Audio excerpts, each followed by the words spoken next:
Welcome to episode 140 of the Force Geeks, a Star Wars podcast where X-Wing marks the spot. This is our 14th show of our fourth season. Four seems to be the theme here. We'll still, there's a lot to unpack with this. We're still digesting the penultimate chapter of season 3 of The Mandalorian, and we're also still thinking about all that Star Wars Celebration revealed from London. We're going to focus mostly on this episode, though. We're going to, in later weeks, we'll go more into what happened with Star Wars Celebration. As we recorded last week's episode, there was still more happening. We'll go into more of that as well, but this is focused on Chapter 23. All about that for the Mando today.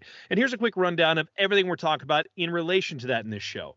It's a spoiler special. You know the drill. And this is for The Mandalorian, so be warned, we're going to ruin some stuff. The Mandalorian cements its place as a bridge for the events of the sequel trilogy with this episode. Yes, people have thoughts about it, and we're still reeling from that epic sacrifice from Paz Vizsla.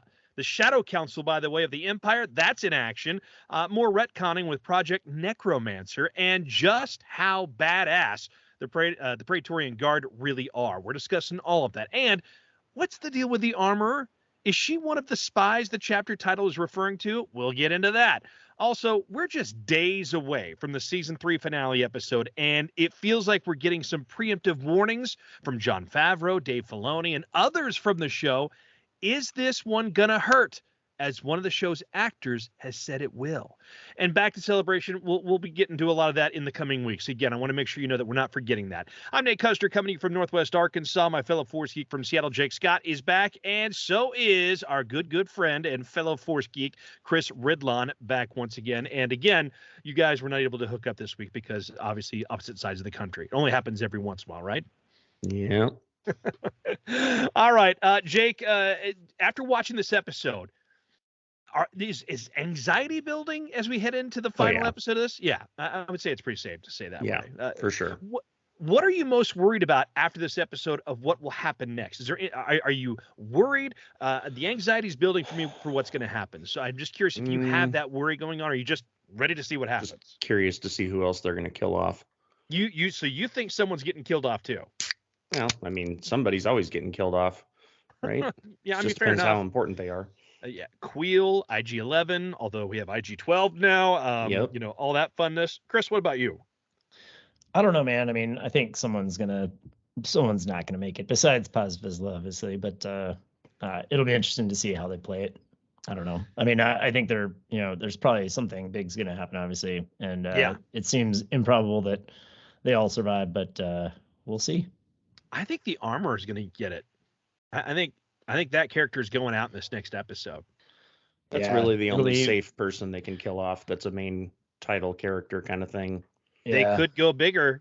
You never know. They could. Yeah. They could go bigger. I don't see him killing Katie or Din Djarin, though. I don't think Katie. Yeah, I don't think Katie. I think the big three are good. So you think Din?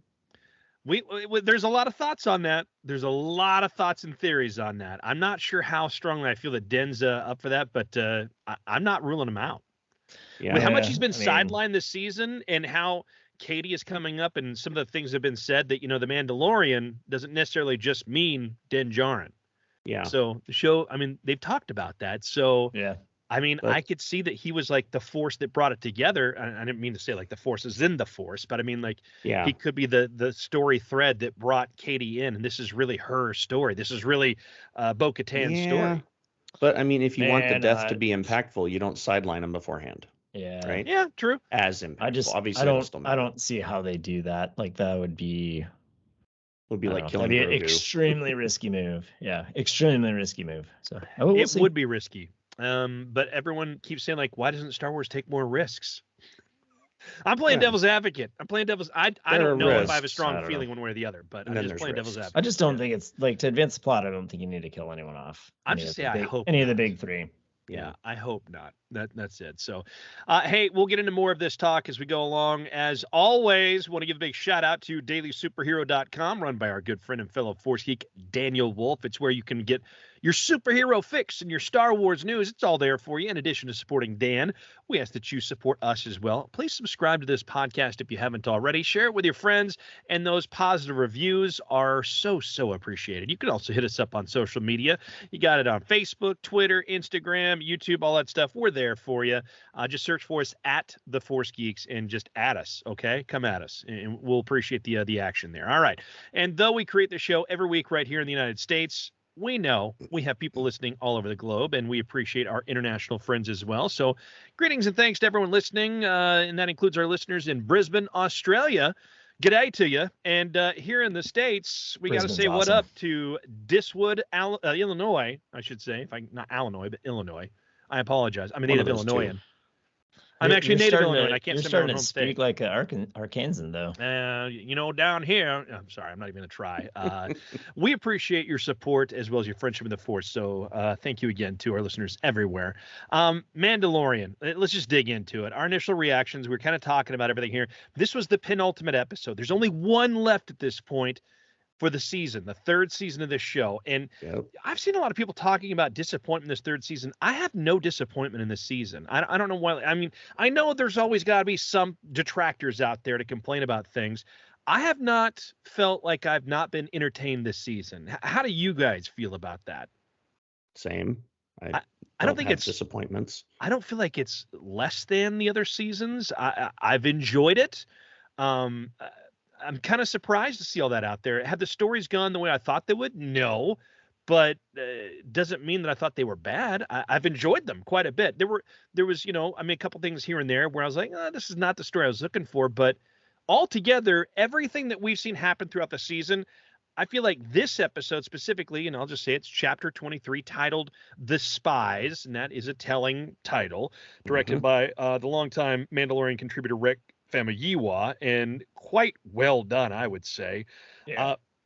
He also serves as the show's newest executive producer this season, and seems to be this episode specifically to me seems to be a lot about payoffs from earlier episodes, weaving all those various story threads throughout the season in together into this one, and beyond even just this season, there have been overarching story arcs that are coming into play right now toward the end of this season, and paving the way for more stuff, other shows, other films, to the sequel trilogy, to the all trilogies. Really, this is really weaving all that together better than I think any other Star Wars property has done, of weaving all the threads from all the other properties into this one. Now, granted, we've had individual trilogies along the way, and we've had a couple one-off stories, but they all tied into what was going on for the most part in the trilogies.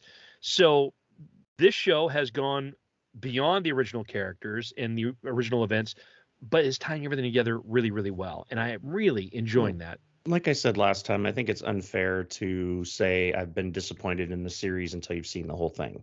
Because there are obviously going to be things that you aren't necessarily expecting that will happen next episode. There will be arcs tied together. There will be stories ended, stories begun, and all of that as a whole, when you take it as a whole series, or as a whole season, I should say, is going to have a different impact, and people are going to feel differently about it than they might right now. And I think that it's dumb to like, no, it's no good because it didn't do this. Well, we're not done yet. Let's have some patience. I know that's not the thing nowadays. I mean, I ain't heard no fat lady singing yet. They're nice.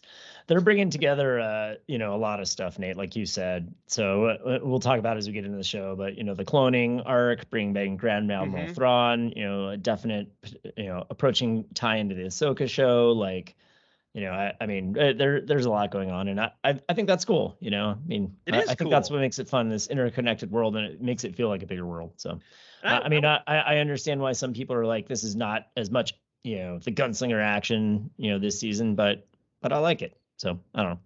I think the only thing to make this season better would be bringing Timothy Oliphant back for this. It's the only thing that could have made it better for me. I really feel like it's been a good season.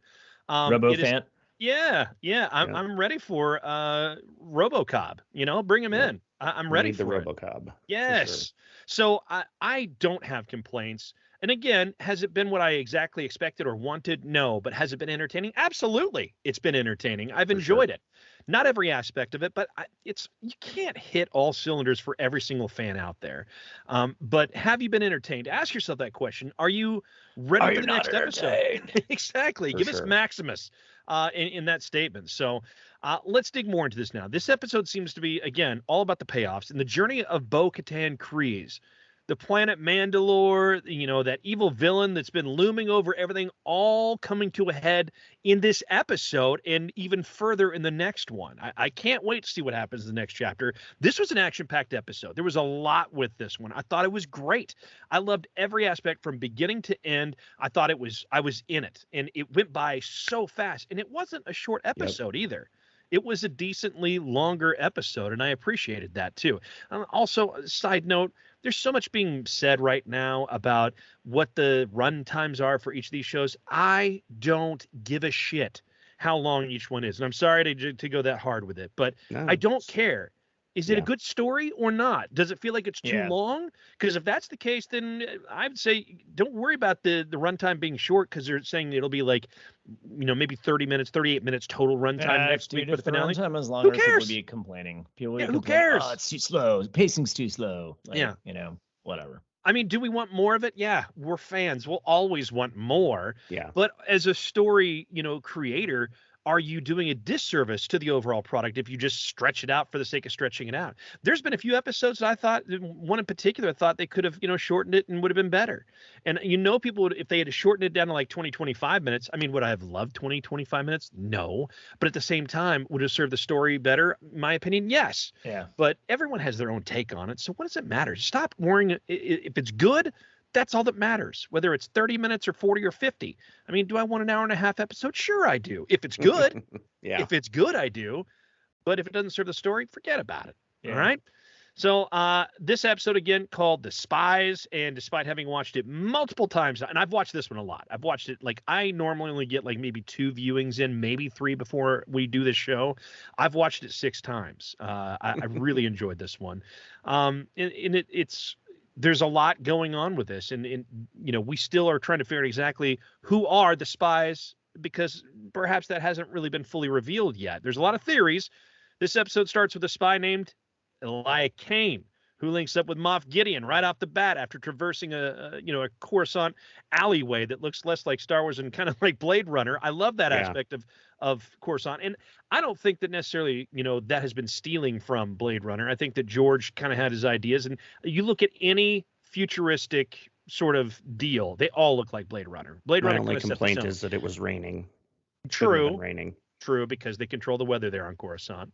So yeah. That opening scene when the probe droid flies down, I'm like, there's no more like secretive way you could have done that. I don't know. That was like, that's a really easy thing for someone else to see, because it's not as if Coruscant wasn't home to being the Empire's, center of the galaxy. You see a probe droid pop down, you're like, yeah, I thought we're getting rid of all Empire tech. What's that thing doing here? So what you guys think? I don't know. I thought it was fine. I mean, there was actually like I think it was Screen Crush pointed out, there's actually the top of a probe droid in the fighter bar in the last episode. So I didn't even notice that. Yeah, I didn't either. So there's a lot of details. Yeah, but I mean, I don't know. I thought it was cool. Like, I think they just wanted to get the probe droid in there because they think it's cool. So I'm here for it. How excited were you to see Moff Gideon finally back? I mean, like, we've waited all season long for Moff Gideon. Like, he's been you knew it was coming. It had to be. Yeah. As soon as the probe droid starts scanning, I'm like, okay, this Moff Gideon's back in. And Giancarlo Esposito is just such a great actor. He's good in everything he does. And I was just so excited to see him back. I've been waiting all season for him because I wish he was able to do more. Like, he was more of that imminent threat at all times. Mm-hmm. But I also like what they did with making us wait for him, too, because it makes it that much more impactful when he's finally back. So I got no complaints. With that. As much as I want to see him in every episode, I really dig that guy and what he brings to the table. But beyond that, I think they played it smart. Well, maybe that means he's got a bigger role coming up at some point. I don't know. Yeah, I mean, either in the next season or I could see him, again, the Ahsoka show weaving in some of this stuff. Yeah. Well, it wouldn't surprise me. I mean, I think the Ahsoka show is going to more focus on Thrawn and his crew, but I wouldn't be surprised also if there's crossover like that. Yeah, I wouldn't be surprised at all if this final showdown actually happens in this next episode, and that's it for Moff Gideon. Possible. But I hope not, because I like him being around, because I also find it interesting all that's happening with the Shadow Council, and I'll get to that in a minute. So Kane tells Gideon that, the combined tribes of Bo-Katan, Kryze, and Din Djarin have been responsible for thwarting the pirate uprising on Navarro. So clearly Gideon had something to do with the pirates, which are said to also have something to do with Skeleton Crew, the new show that'll be streaming in 2024 on Disney Plus. Supposedly, the pirates are supposed to play into that as things are being revealed. So interesting to see how that turns out. But all of that, the reaction, it's very telling of what's coming. I don't get why Navarro and why would Gideon care? Like, why keep pushing that button? He's got that cloning facility there. Yep. But they blew it up. They did. Remember? Right. But he has an interest in Navarro, and who's to say he doesn't have other things going on, cooking the fires there in Navarro, so to speak, with the lava pits and all that. I don't know. There could be some other stuff there that he needs. But it's like there's a million, billion, trillion planets in this galaxy. Why pick the ones that people want? Like, if you're trying to hide something, you've got plenty of places you can go. True. But it's the storytelling, Those are the choices. I'm sure we'll find out why, but I think it's probably something to do with some of the facilities there. I mean, they got blown up, but that doesn't mean everything's gone. So I love that Gideon's confused because in his mind, those tribes, they hate each other, but that seems to have changed with everything going on, which throws into question that whole thing. Like, is the armorer a spy? There's a lot of talk about that, and he seems confused. Like, how could that have happened? If she's on his payroll, why is he confused by that? I mean, I don't know. That sort of stuff throws us off. I don't know either. I mean, if she's got the horns on her helmet, right? Gideon later in the episode when he puts on, he's got the horns on his helmet. So obviously they're all horny. Clear throwbacks to Death Watch. So Italy, is it that she's working for him? Is it that she's secretly working for Death Watch? Like, I don't know. It'll be interesting to see. Nobody seems to know except the people that made the show. So we are all, just trying to figure out what's going on, keeping up with all the different things, the clues out there. After this exchange, that's when we get into it. And there's a lot that happens in this cold open. Like, it's pretty cool to see all the stuff they drop, because you have that exchange with Elia Kane, and then you've got also the Shadow Council, which if you've read the Aftermath novels, this was really cool to see this actually taking place in live action Star Wars. So that was neat. And I recognize, even by some of the just look of these guys, who they were, that have been in the books. The Shadow Council is made up of all manner of evil, and I'm using quotations because something I think that new Star Wars has done is provided more than just the standard, they're evil. Sometimes they have reasons for what they do. Yeah, there's a lot of gray area. But anyway, so it's the evil Shadow Council, and they've been flying under the radar this entire time of the New Republic, and they're only seen as kind of disposed warlords at this point out in the, wild space regions. So that's all taking place. This whole council is discussing everything. One officer in particular, who is none other than Captain Pelion, as we know from the great first trilogy of Thrawn novels. It's now in Legends, but is being drawn from quite a bit. We've also seen him appear in other novels, too, which includes the Aftermath series and all that sort of stuff. But he is mentioning Grand Admiral Thrawn, once again, bringing Thrawn into the mix as the person who will return and help them bring it all home, to really assert the Empire's dominance once again. And people will be excited for it. They'll be just ready to welcome the Empire back and show their force and their might. Pelion's joined by Commandant Brendol Hux, which again you'll know from the novels, the father of General Armitage Hux, and just a real bastard of a guy. Does not treat his son very well. Which you can see that in the sequel trilogies, that he's kind of a jerk himself, obviously. But, General Hugs, as he's referred to at times. Yeah. But we've got all that happening. He also appears, as I mentioned, in the Aftermath novels. And this character is played by Domhnall Gleeson's actual brother, Brian Gleeson, which I thought was really cool. Because they have a family resemblance, obviously.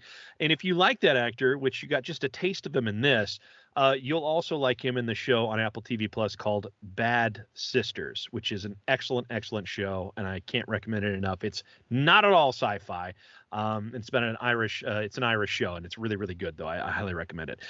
So back to this, as I went on my little side note there.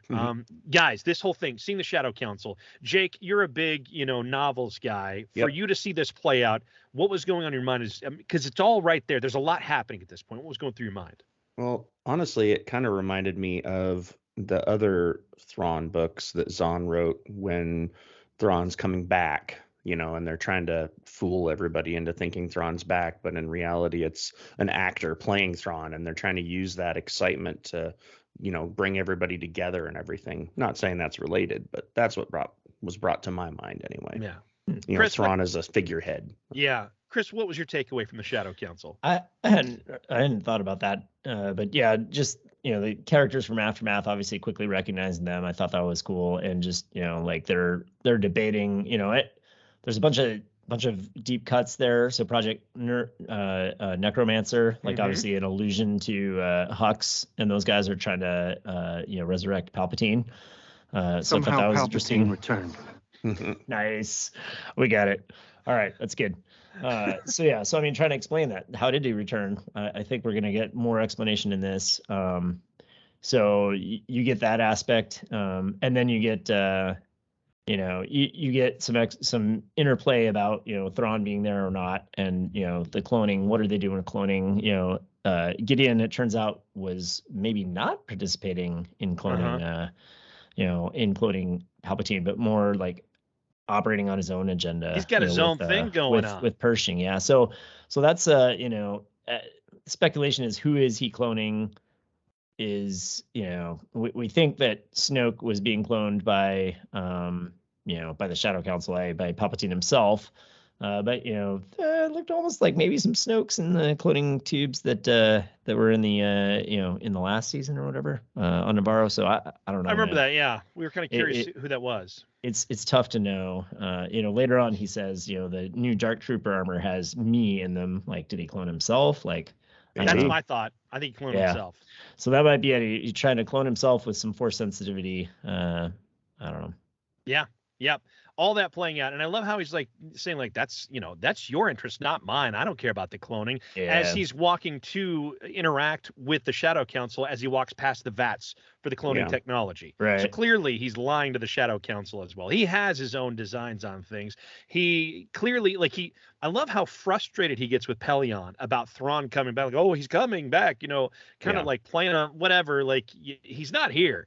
What are we going to do in the meantime? And he clearly has his own designs on asserting control over the Shadow Council. He's got his own ideas. I don't even know if he is really that intent upon bringing the Emperor back. I think he is like, I want to shape this in my image. Yeah, and I think he's trying to clone himself. He wants to do his own thing. Yeah. I mean, exactly. Makes sense to me. Now, all this, as you mentioned, Dr. Pershing's research was brought up, but he's saying, sadly, that research has been lost. No, it hasn't. We know it hasn't been lost. He's still got all the technology working for him. And he, wants to mess with the midichlorians. I think midichlorians amped up in his own clones.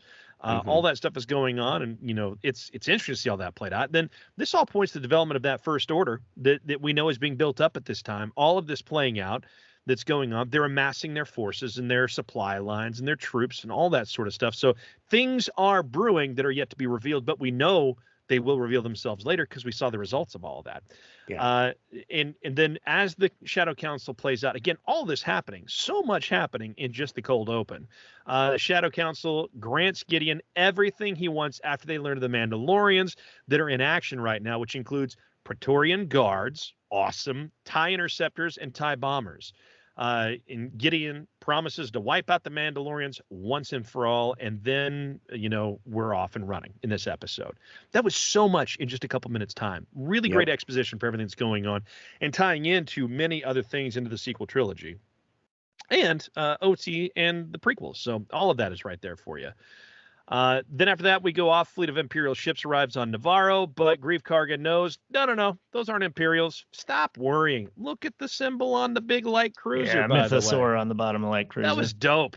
I really enjoyed that. Was very cool. That was a really great visual. I love that the effects are so good now for TV shows that they look as good as they do, which is, again, when we look at these ships, why a Rogue Squadron TV show is such a great way to go. Forget the movie, do the show. Do the show. Do it, Kathy. Yeah, that is where it needs to go. I would love that. Yeah. Yes. Yeah, so exactly. We, again, know it's the Mandalorians that are arriving to Navarro. It's Bo-Katan, Mando, Grogu, all the Night Owls they recruited back in last week's episode. Bo is worried about how her helmet-removing Mandalorian friends, though, are going to get along and play nice with Den's helmet wearing, his covert once they've, get together and I mean, they've hated each other for so long. How's this going to go? And I think it's great that they actually address that instead of just assuming everything's going to be hunky-dory, because that wouldn't have made sense. There should be some tension still going on between these guys. Yeah, for sure. And they did start off tense. But the armorer clangs her tools together and welcomes the new Mandalorians together and says they'll make a feast in their honor, which obviously, the ones that take their helmets off are eating and the others are not. Yeah. Which I think is quite awkward at that point. So were they eating the flying, Shriekawks or whatever they were? Like it looked like they were, but those were foundlings supposedly. So I don't know. I weird. Still don't get that. Why do they refer them as foundlings? They got they're more. Food. Their food is what they are. Yeah. Let's be real about it. Those were Maybe. food. Yeah. From there, Grief presents Mando with a gift of some fine Coruscant liquor and urging him not to share it because there's not enough to go around. Nice little moment there. I really enjoy seeing Carl Weathers in this show. And it's just so fun to see him in this world. He'll always be Apollo Creed to me, but I do just really love seeing him here, even though and I've talked about this in past episodes, bringing in some of these actors that are known for their properties can be a little off-putting at times because you still see them in that way. But Carl Weathers is just a guy. I just like him. He's just a good actor. Yeah. He's a lot of fun to have around. Yep. And I like that he has such a passion for the show. Yeah. I mean, who knows if he was an actual Star Wars fan before, but by God, he is now. He is now. No question about it. So he's great for the fandom. Beyond that, Fleet leaves Navarro, heads to Mandalore. Bo-Katan and the Mandalorians drop them back onto their home planet. As we head on, the story advances. They spot something approaching on the horizon. What is it? It kind of looks like a space pirate ship of sorts. Yep. When this scene came on, guys, what did you think was about to transpire? Yeah.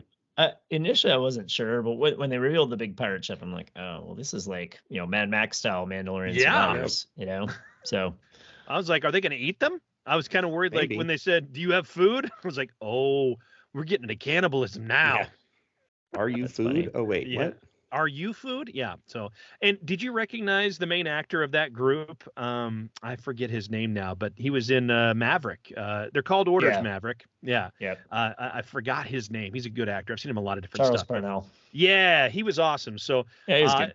It was neat to see him in the mix and, seeing just, these kind of like just really beaten down Mandalorians and didn't know what really happened. All that plays out throughout the story, but they didn't know how exactly Mandalore really did fall in Bo-Katan's, motivations for all the things that she did. All that gets explored, but before they get into that, they meet up, they, declare themselves to serve Lady Kryze and all that. And then they move on and they're rolling, and then you get this Pledge of Allegiance beyond that, and they sit down for a meal, discuss the experience staying on Mandalore after the Empire bombed it, and that's when Bo-Katan reveals that she surrendered to Moff Gideon and shares with the group how it all went down. And you can tell with how well Katie acted this out that this was a painful thing, and she did a really good job of expressing how much she hated admitting what she did, and I thought that was great. It was really well done. Burdens of leadership, my friend. That's right. Instead of fighting to the end, which is true Mandalorian style, she had more of a passion and perhaps more of her sister in that regard to care about the people. The well-being of the people was more important than honoring the Mandalorian way of fighting to the death, because she didn't see the benefit in that. So, and I would suppose if you're fighting for the survival of your entire culture, that would be something you might have to consider at that point instead of just being wiped off the map forever. So, but this also gives us a really great thing where Mando kind of comes in. And again, Mando kind of sidelined. This has really not been his story for the better, the second half of the season entirely. The first couple episodes, he's kind of the lead. And from there, it's really taken off to be all about Bo-Katan, which, again, I'm fine with. But there are a lot of folks who don't like that he's been sidelined as his character. But he has a great moment where he tells her, just how honored he is to serve her. And it's not about her wielding the Darksaber. It's about who she is and what she stands for. And that's why he's there. Really great moment. Again, really well done by everybody. So beyond that, the armor volunteers to bring back the many weak survivors to the fleet. Her timing couldn't be more impeccable to be getting off world. Yeah, and that's what has a lot of us going like, what's going on? As we see things play out later in the episode, like, well, that's really interesting. And plus, I will say that the shots of her like leaving and flying out and in the different things they did to kind of show that she was leaving the planet in these moments, the way it was edited together, that seems intentional to me to make you have to think something's not right here. Oh, something. I mean, clearly either implied. She's going to double cross or like the fleet's going to get decimated by Gideon's, TIE fighters and whatever other ships he has. So that'll be the interesting thing to see which of those two they decide to go with. And if she's bad and heading to the fleet as he's about to destroy the fleet, that doesn't quite add up, right? Because she'll be killed in the mix too. Yeah. So I don't know. I go one way for one moment, then I go the next, and I don't know which way the pendulum is swinging for her loyalties. I don't know. That's why the betrayal to me could be Death Watch, right? Yeah. Like it could be an internal betrayal. I don't think so, but I don't know. I mean, yeah, it'll be fascinating to see where they go with that character. And also I would think with her influence that Paz Vizsla wouldn't have sacrificed himself because he is devoted to the armor. Absolutely devoted. Yep. And if she wanted him to go with her, you would think that she'd be like, "Oh, he's with me. I'm cutting him into what's going on because he's going to do whatever I tell him to do. I mean, this is my cult, and the cult does what I say." So it will be really hard for me to fully buy into the theory that she is one of the spies. But it feels like we're led to think that, and that could be intentional that they really want us to think that. Expectations. Yeah. Sorry. Yep. So anyway, we move on and, we've got a lot being set up here as things. She takes off and Axe Woves and Paz Vizsla, the two most prominent meatheads in each tribe. I would say the two that are, consider themselves the big swinging dicks. They play a game and rules are not quite agreed upon on how the game is to be played. And then it turns into a measuring contest and things get interesting from there. But a fun choreographed fight. I mean, it was a lot of fun to watch and I enjoyed that. And also we get that moment where Grogu steps in because I've completely glossed over something that kind of important happened earlier. And that is with IG-12 coming into the mix, not IG-11, IG-12, because Grogu is mobile now.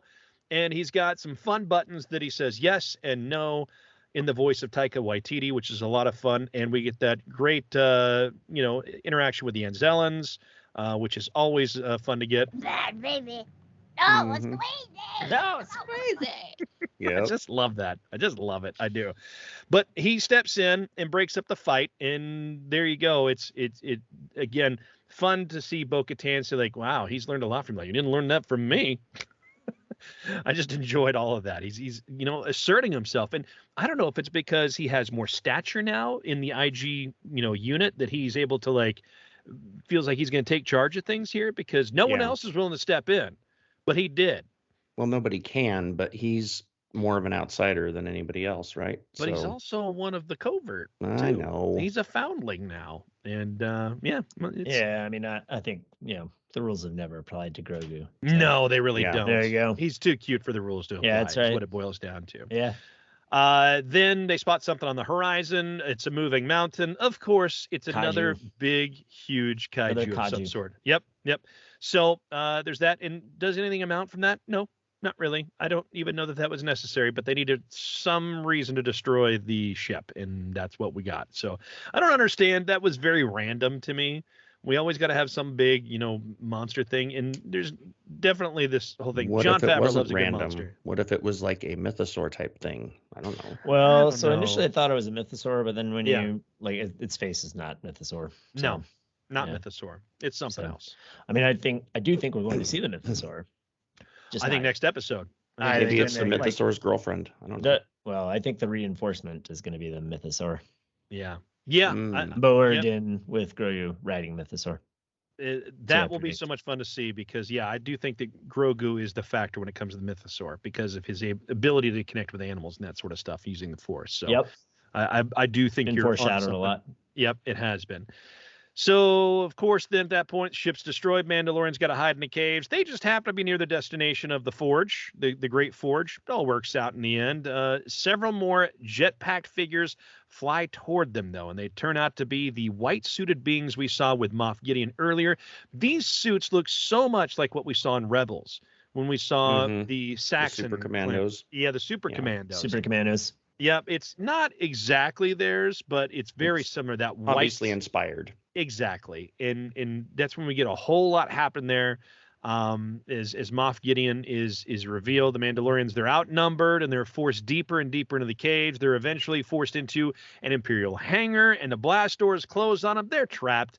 Mando on the other side of that door, he's taken on 7 troopers at once and is eventually defeated and captured. And that was like kind of a like, what's going to happen here? What is going down? I was thinking, like, is this where they get rid of Mando for good? Does this actually transpire? Does this happen here?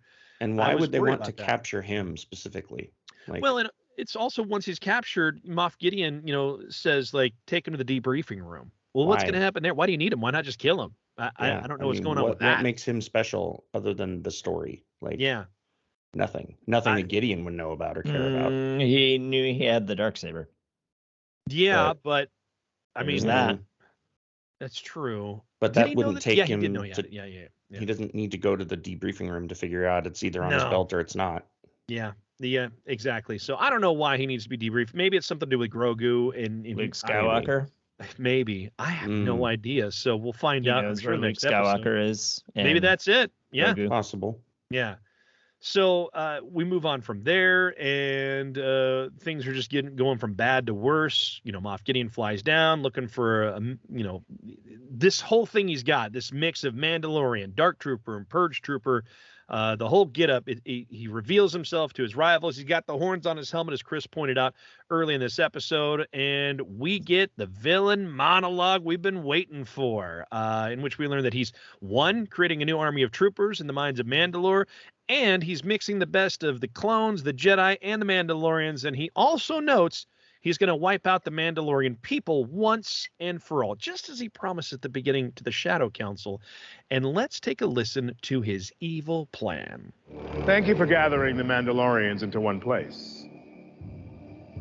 You were a talented people, but your time has passed. However, as you can see, Mandalore will live on in me. Thanks to your planet's rich resources, I have created the next generation Dark Trooper suit, forged from Beskar alloy. And the most impressive improvement is that it has me in it. You see, every society has something to offer. The cloners, the Jedi, and even the Mandalorians. By aggregating the best of each, I will create an army that will bring order to the galaxy. I mean, it doesn't get more evil than that, right? And the music, really, really good. Yeah, loved it all. Good. Yeah. So there's his plan, and it's got the best thing in it: me. Again, I really think he's cloning himself. He demands that Bo-Katan return the Darksaber to him, but she uses it instead to help her people escape. And it's at this point in the show that they offer up the noble Paz Vizsla as a sacrifice, as he lays down cover fire for their escape. I'm not gonna lie, that was emotional. That was really well done. The music really helped it, but I watched it again just a few moments before the show, and I got goosebumps from watching it. It was really well done. So he shoots his repeating blaster enough that it like starts melting. Yeah, it's overheating. Yeah. I mean, he basically defeats everybody, and then it's up to the Praetorians to take him down. So yeah, and that's exactly what I have written in my notes. I'd like to know exactly how they were able to like stab through his armor.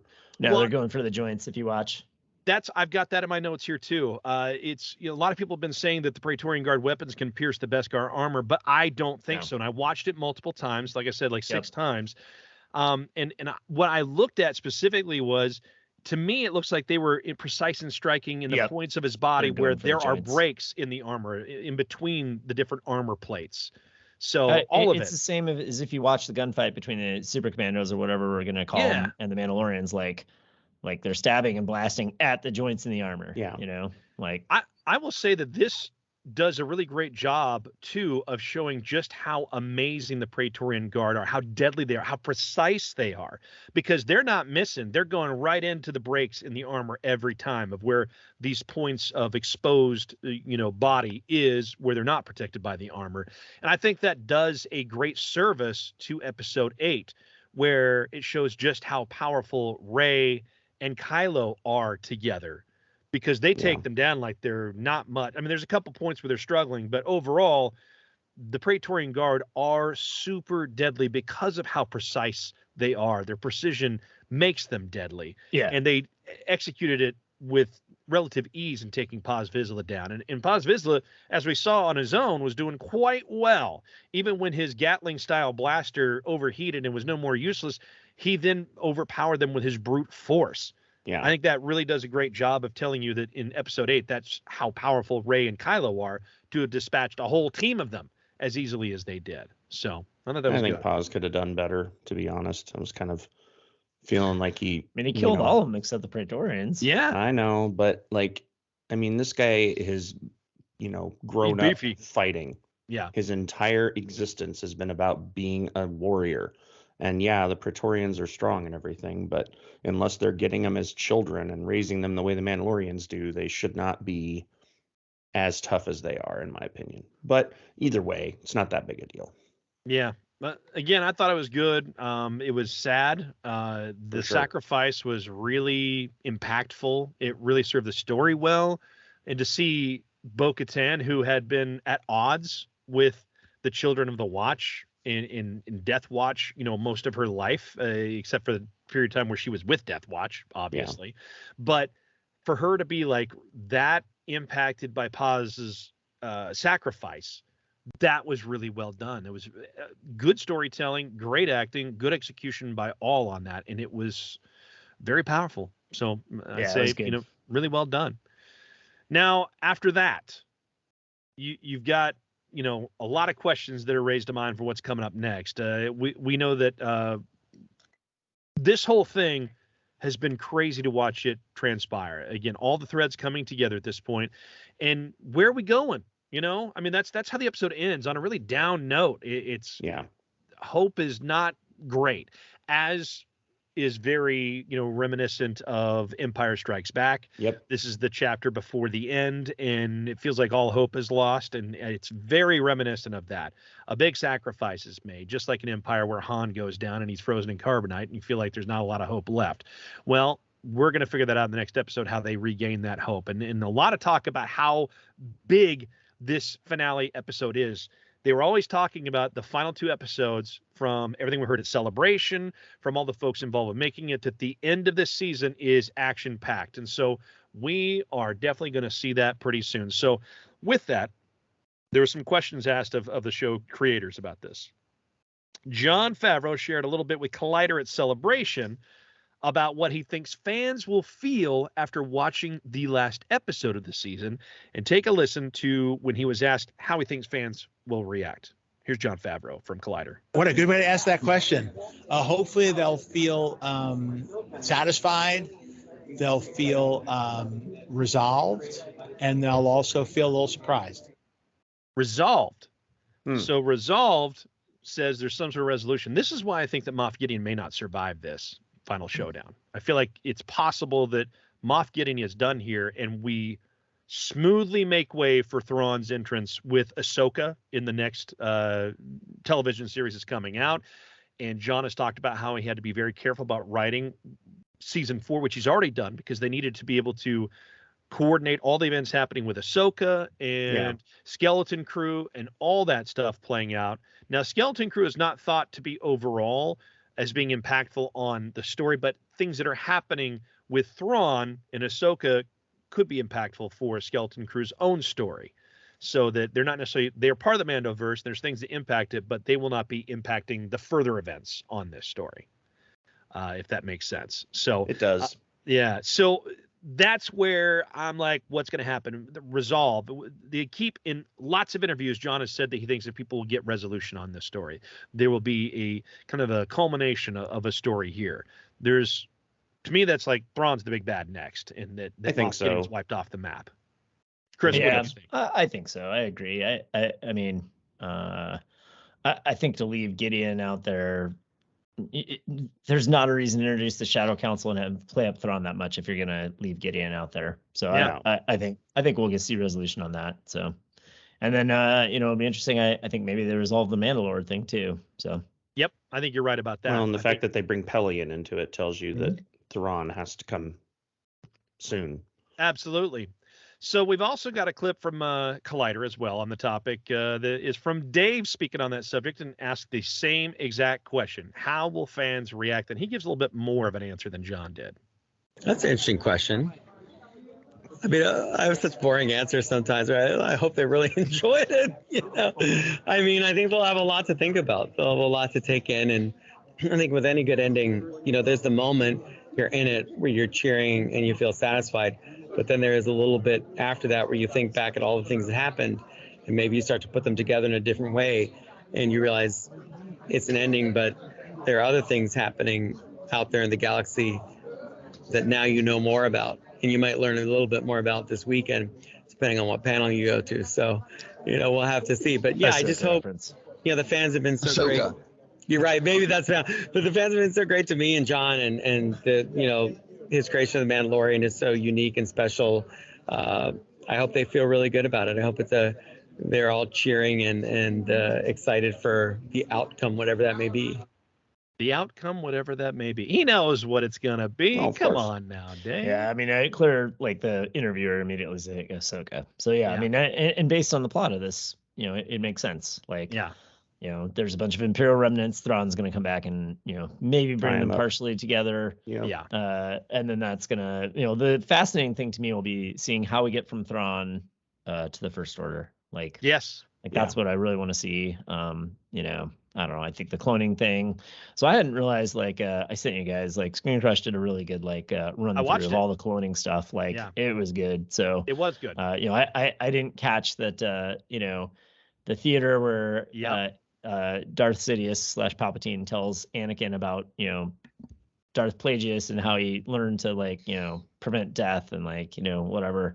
That theater is the same theater where Pershing gives his TED Talk on cloning. So you're like, man. And then they were discussing how the Darth Plagueis theme, the music that's playing is the Darth Plagueis theme that later on plays in Rise of Skywalker when you see some of the Snoke clones. So the music was telling. Cool. That was giveaway. Yeah, I thought Screen Crush did a great job putting that together, and it was it's about an 18-minute long video, but it goes into how it all ties together. And again, that I did not even put it together. That opera house where in episode 3 is where you're learning about Palpatine's master, Sith master, and all that, and it's the same place where the TED Talk happens with Dr. Pershing. So really, really great stuff there. Now, those are the two show creators that we've heard from. What about the guy that's kind of set up as the main villain in this season? That is Moff Gideon himself, the actor Giancarlo Esposito. He chimed in on the finale and fans' reactions that he expects we'll see. Holy.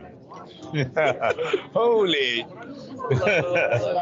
Yeah, I think it's going to be quite a surprise to many of the fans. What really is happening?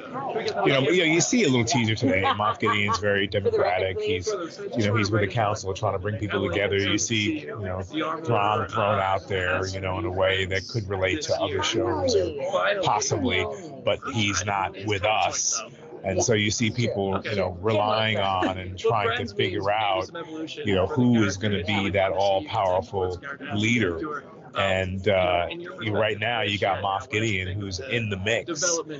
He's back. He's back after having been, shuttered for a little bit. He's, obviously escaped and obviously has ideas how to divide and conquer. Now, I should have warned you ahead of time. There's a lot happening in the background there. That was at Celebration before all the panels had kicked off. It was the initial interviews that were going on. and you hear Emily Swallow being interviewed right next to him, and might I add, just looking stunning as she was there. So, but she was answering similar questions as well. She was asked that question too from the same one that all three of these guys got asked. It was all Steve Weintraub from Collider who was asking them, and doing a really good job of phrasing that question. What do you expect fans to react to? What do you think the reactions are going to be? Because that's a good way to they can stay safe in their answer, but stay safe. Right. And she was like, I don't know what to say to that. Some are going to love it. Some are going to hate it. Right. That's what fans do. So I didn't really go with her answer just because, I mean, she's not wrong. Non-answer. But she was also very afraid to say anything beyond that. And she knows that people will like it and people will hate it. And it is what it is. So she does sound a bit jaded on that. And I can understand why, because if you pour your heart into making something, and you can be a little disappointed with seeing the negative reactions to it all, which is why I like to say that I think the season's been great and I like everyone involved who's making it. So there was, as our friend Paul has mentioned before, we've gone through droughts of no Star Wars content. So why don't you just shut up and just enjoy what we've got, and we'll see where it goes. Okay. Of course, we're fans. We're going to pick it apart, but either you watch it or you don't. Yeah. And if you don't want to watch it, don't watch it. That's fine. But I think you're missing out if you decide to make that choice. Don't be negative Nancy, be positive Paul. Yeah. So that's Giancarlo Esposito talking about it. And he was saying basically, holy shit is what he was trying to say. That he thinks fans are going to freak out. And there'll be big surprises and big payoffs in this next and final episode of the season. But I have to bring this up because Brendan Wayne, who is one of the three men in the Din Djarin Beskar armored suit, playing alongside, he's one of the stuntmen, and is getting billing credits for it now, as playing in this role beyond just being a stuntman, because he really is doing a lot more than that. He posted a cryptic yet somewhat telling statement to his Instagram guys. Do you know where I'm going with this? Have you seen this? Okay. No. He posted this quote. This is exactly what he wrote. This next episode is going to make you wish you hadn't asked for more. It might just hurt too much. Okay. When I say that, it might hurt too much. You're going to wish you hadn't asked for more because it might just hurt too much. Something big's going down. And something bad's going to happen. Something bad's going to happen. Yeah. And like, you put all those statements together that, they hope that people like it. They think there's going to be surprise. There's going to be big moments where you cheer hard. The audience is going to be like, holy crap. And it's going to hurt too much. Something big is going down. And that's why I tend to think Din's out of the story. I just feel like what's going to hurt too much? That would hurt a lot. That's interesting. Now, maybe it's that we like the armor so much and we're led to believe that maybe, intentionally led to believe that maybe she's a spy and she's really not. And maybe she's the one who makes a sacrifice and knows that her covert can't handle having Bo-Katan in charge and her, because they're always want to go to her because she was their leader. Maybe she sacrifices herself. I think Emily Swallow, her character of the armor, does not make it past this next episode. I think that character I don't think so. is done. And maybe that's the big sacrifice, but I feel like Din making the ultimate sacrifice could be a huge thing. Well, I mean, so I'm not ruling it out. The way that Star Wars betrayals always go is that either they get killed off or they sacrifice themselves and get killed off. So it's one of those two. Yeah. Yeah. In the I moment, don't know, it'll be interesting. I mean, it could be the armor with the fleet. It could be Din. Like, I don't know. It'll be interesting. Yeah. Well, I also asked Tagami, Matt Tagami, who runs our social media, to chime in his thoughts on things, and here's what he thinks is going down. We've already lost Paz. I know this is the season finale. We kind of already know that next season is the last one of The Mandalorian before it goes into potentially a theatrical movie to tie it all together. So I'm just wondering, in my opinion, I think it sounds like it might be Din's time to go. He might have some heroic end to his story arc that transitions everything the Mandalorian show and the Mandalorian era over to Bo-Katan to be the ruler and maybe change her for the better and maybe even for the worse. But if given what he had said, I think if I had to place a bet on it, is that unfortunately he's going to die in some fashion. It's not what I want, but it does and can make sense. But I'm just, we'll see what happens. We will see. Yeah. So maybe that's what I mean, Bo was referencing with Grogu, when she said, "What are you looking at?" And he's like, seeing the future. Like, you're going to be watching over me soon. Yeah, could be. I mean, they could throw a wild card and kill off Bo-Katan. They could. I just don't see that happening. I don't see that happening, though. Yeah. I mean, it makes sense with Pedro's schedule and all that stuff. So It does. And also, I just keep thinking back to early in the season when she said, "You didn't think your dad was the only Mandalorian, did you?" Yeah. The way this has kind of become her story this season and everything going on, it just kind of feels like, and plus, Grogu is sitting in her lap when they're flying with the fleet to come down. Like, he's kind of bonding with her too. It becomes the Mandalorian 2.0 is Bo-Katan Kryze and Grogu are together at that point. They're bonding. So I don't know. I think there's a lot of stuff happening, and as you like to point out, Jake, no accidents. No perhaps accidents. this is weaving those threads together. So I am not going to be shocked at all if we see Din, one, either die, or two, have to go set off on an Ezra-style mission where he's sacrificing himself to go to the unknown regions or something, that he has to go off, and Grogu's going to stay with Bo-Katan. Maybe we get a Rogue One moment and everyone dies. If that's a possibility. I think that makes for a really awkward movie if that's the case for the Mandoverse tie-in. But I mean, unless sure, it's a retro, possible. As Mark a was, retcon. Yeah. As Mark Hamill said, it's possible that could happen. So, but guys, that's the episode. We're at a loss as we have to wait, a few more days now at this point until we get the finale of the season. And then we're probably looking at, a couple of years before we get the fourth season, which we know exists. And next time we'll talk about it. But Rick Famuyiwa has been throwing some hints out there about when production is expected to begin on the fourth season. So again, he is serving as the executive producer role. He took on this third season of the show, and he's a force to reckon with. Some of my favorite episodes have been directed by Rick. Yeah, he's good. Bryce Dallas Howard, Rick. Bryce and him are, I think, my favorites. Amazing stuff. So really like that. And, John Watts has also done a great job too with his, Peyton Reed. John Watts is, of course, the Spider-Man, latest Spider-Man director of those movies out there. And then also taking on Skeleton Crew. So, but Peyton Reed. Yeah, I mean, I think it'll be interesting. Like there could be a lot in this last episode. You're obviously gonna have more. You're probably gonna see the Mythosaur. Yeah. You're gonna have the Super Commandos / Jump Troopers versus the Mandalorians. You're probably gonna have a fleet action. I really hope Carson Teva shows up with a bunch of that'd be cool. New Republic starfighters too. Like I don't know. It'll be interesting. Hopefully I just don't know that that's going to happen, though, because everything they've set up with the New Republic being just reticent to commit anything. So, but it doesn't mean he can't go and do what he wants. I just think it would be cool. Yeah. But it would be cool. And I'd love to see Zeb flying in, too. That'd be fun to see him with the Rangers. Awesome. I want to see that. So, all right. Well, that's everything for this week, guys. Yep. Again, we have a lot more to unpack. And in the coming weeks, we'll do deep dives into each of the Star Wars projects that were announced or looking at everything we know about Ahsoka, because we got to wait till August for Ahsoka. And then we got to wait till be here before you know it. Yeah. And we also have to wait until 2024 for Skeleton Crew. And we got Visions, really, right? Visions coming up on May the 4th. Yep. May the 4th. Which I'm super excited about. That'll be the only thing to tide us over the summer. So yeah. So next week we'll be focused solely on the Mandalorian once again, unless there's some really major news. That's where we'll focus. And then after that finale episode, we'll start doing some breakdowns of everything that has been taking place and all that we've learned from Celebration for deep dives. Remember Vision season 1? Did they drop it all at once, or did they? They did. Yes. All at once. Yeah. Got it. Yeah.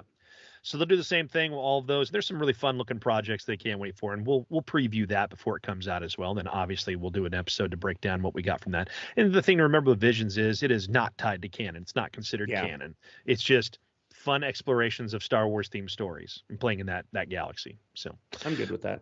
Yeah, with that, we'll be back next week to break down the final chapter of the third season of The Mandalorian right here on the Force Geeks, a Star Wars podcast, which you can find on Apple Podcasts, Google Podcasts, Spotify, Stitcher, iHeartRadio, and just about any place that you get your podcast from, and tell your Alexa device to. You can play us there. Please feel free to hit us up with your emails at theforcegeeks@gmail.com. We're on Twitter as well, Instagram, Facebook, YouTube, all that stuff is there. We've got some fun stuff planned for the coming weeks. We can't wait to tell you more about that as things come into clear view. You can also check out the Force Geeks, a Star Wars podcast listener group, where you drive the content there and decide what we're going to talk about in that space. In the meantime, we ask that you please recommend the show to your friends and fellow Star Wars fans, and we appreciate those shares, likes, and follows. Remember, if you don't follow the Force Geeks, you're looking for your Star Wars in Alderaan places. Talk to you soon, and may the Force be with you always.